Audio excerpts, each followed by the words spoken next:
Welcome to the Missouri Valley Conference Game of the Week preview show presented by Mercy, the official orthopedics and sports medicine provider of the Missouri Valley Conference. With Coach Scott Nagy, I'm Harry Schroeder, and Wednesday at 6 p.m. on your local gray media station and Matrix Midwest here in St. Louis, the Salukis will be visiting the Missouri State Bears. And, Coach, kind of a strange, quick turnaround back-to-back game with the Bears. Yeah, in all my years, in league play, I've never done this. I mean, obviously, sometimes in tournament play, we did it last year with Northern Kentucky, where you're just playing back to back. But this is different for me, for sure. But you got to play both games, and so it's at some point to me, it doesn't really matter.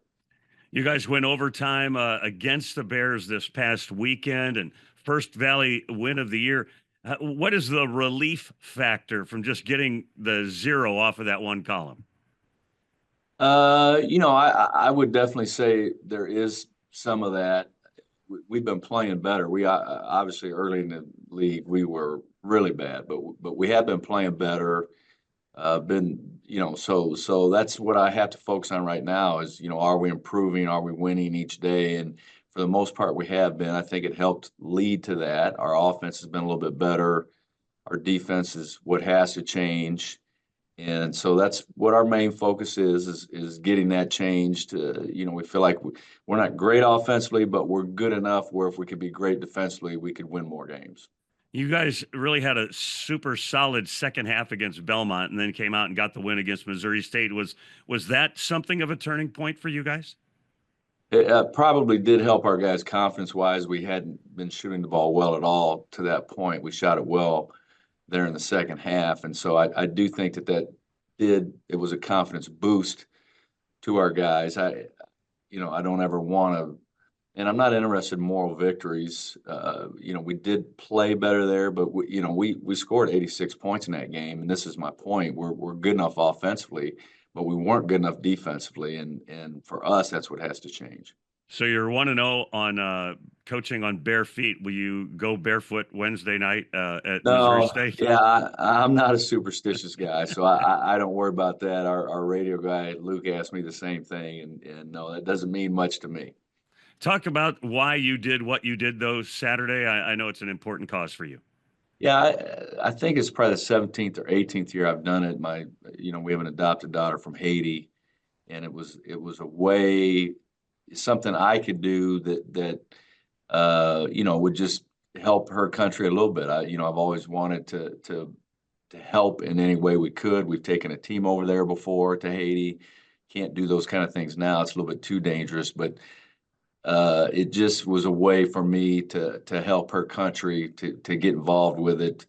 And it's been a good deal for all my teams. Really, it's one of the best things we do because it's an opportunity for them to serve instead of be served.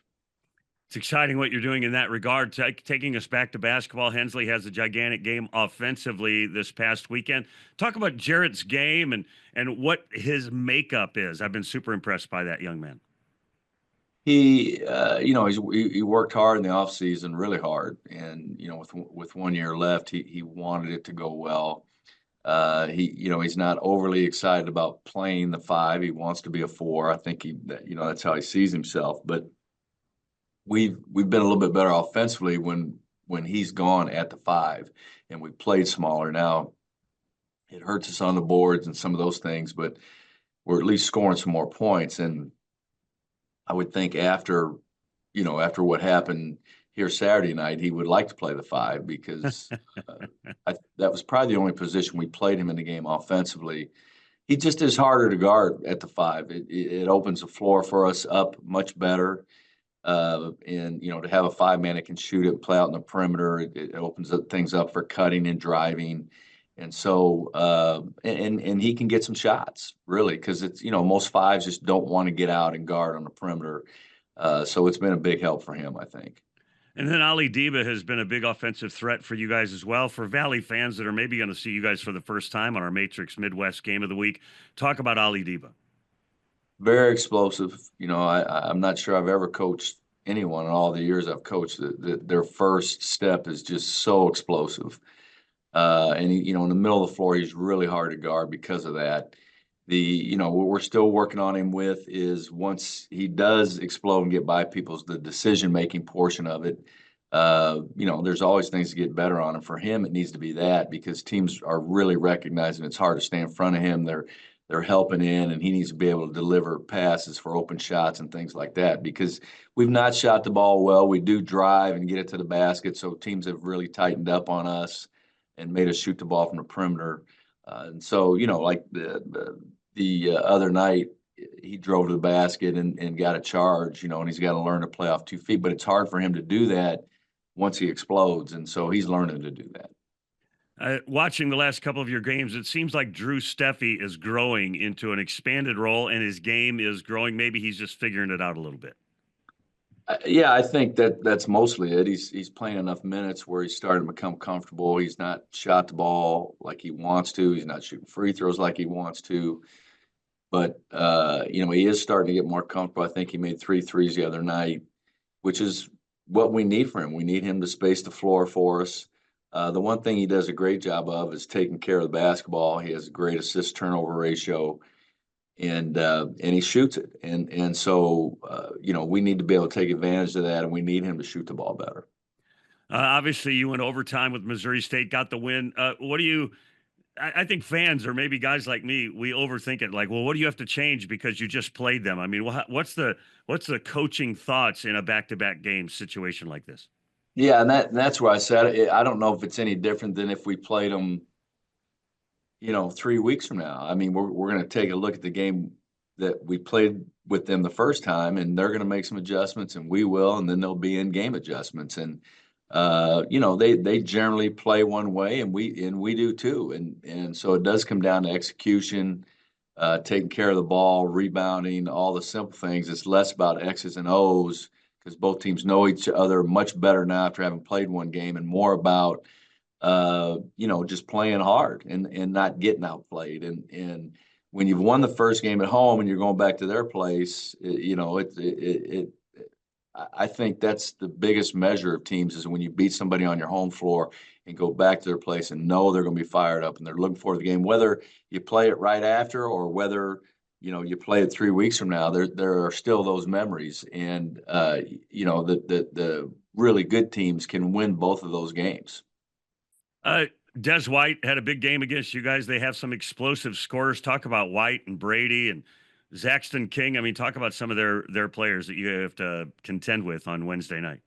Yeah, they shot the ball really well. I think they were 11 for 29 from three.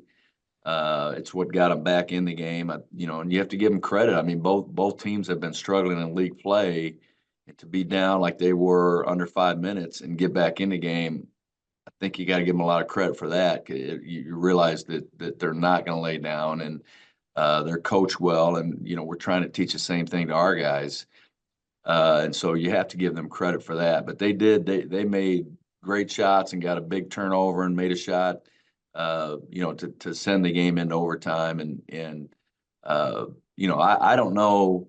They haven't shot the ball. They're a little bit like us offensively, where they haven't shot the ball extremely well, but they did that night, and so certainly that's going to give them a lot of confidence. Is there a different mentality that a player has to have in overtime? You just played that overtime game. Does something have to change, or just keep with the same things? Well, usually when you're going into overtime, one team has momentum because of it, and they did. They had the momentum, and so I give our guys credit for because things haven't gone well for us either. And so losing a big lead like that, score getting tied, it's very easy to be down. And I give our players credit for coming back and fighting and not giving in to some of the bad things that have happened to us in the past and still being able to fight. So I do give our guys credit for that. That's head coach Scott Nagy. Our Wednesday night coverage begins at 6 p.m. Central. For information on where you can catch the games, please visit mvc-sports.com. For the Missouri Valley Conference, I'm Harry Schroeder.